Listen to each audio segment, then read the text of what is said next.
संत गाडगेबाबा अमरावती विद्यापीठ प्रयोगशाळा, डॉक्टर पंजाबराव देशमुख महाविद्यालय प्रयोगशाळा, रॅपिड अँटीजन टेस्ट तसेच विविध प्रयोगशाळांच्या अहवालानुसार अमरावती जिल्ह्यामध्ये दिनांक 20 एप्रिल रोजी 700 नवीन कोरोना रुग्ण आढळल्याची माहिती जिल्हा शल्य चिकित्सक कार्यालय अमरावती यांनी दिली आहे। त्यानुसार अमरावती जिल्ह्यातील एकूण कोरोना रुग्णांची संख्या 57,865 इतकी झालेली आहे। अमरावती जिल्ह्यातील 11 कोरोना बाधितांचा मृत्यू झालेला आहे। त्याखेरीज अमरावती जिल्ह्यात उपचारासाठी दाखल नागपूर जिल्ह्यातील 2, वर्धा जिल्ह्यातील 1 व वाशिम जिल्ह्यातील 1 अशा 4 कोरोना बाधितांचा देखील मृत्यू झालेला आहे।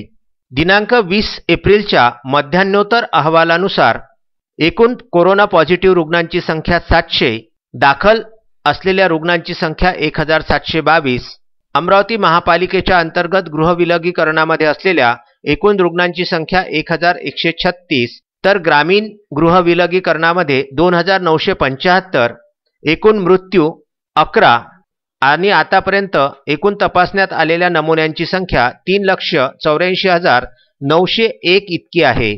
ज्या कोरोना बाधित रुग्णांचा मृत्यू झालेला आहे त्यामध्ये 75 वर्षीय महिला साईनगर अमरावती, 68 वर्षीय पुरुष अंजनगाव सुरजी अमरावती, 65 वर्षीय पुरुष गुलपा चौक राजापेठ, 75 वर्षीय पुरुष बैतूल मध्य प्रदेश, 75 वर्षीय महिला देशमुख लॉन जवळ शेगाव नाका, 48 वर्षीय पुरुष पांढरी अचलपूर, 67 वर्षीय पुरुष सुकळी गुरव, 60 वर्षीय पुरुष करजगाव, 75 वर्षीय महिला तिवसा, 67 वर्षीय पुरुष वरुड, 37 वर्षीय पुरुष सिरसगाव कसबा, तर 63 वर्षीय महिला नागपूर, 60 वर्षीय महिला आर्वी, 67 वर्षीय पुरुष वाशिम आणि 38 वर्षीय पुरुष नागपूर यांचा समावेश आहे। त्यामुळे अमरावती जिल्ह्यामध्ये कोरोनामुळे मृत झालेल्या एकूण रुग्णांची रुग्णसंख्या ही 804 इतकी झालेली आहे।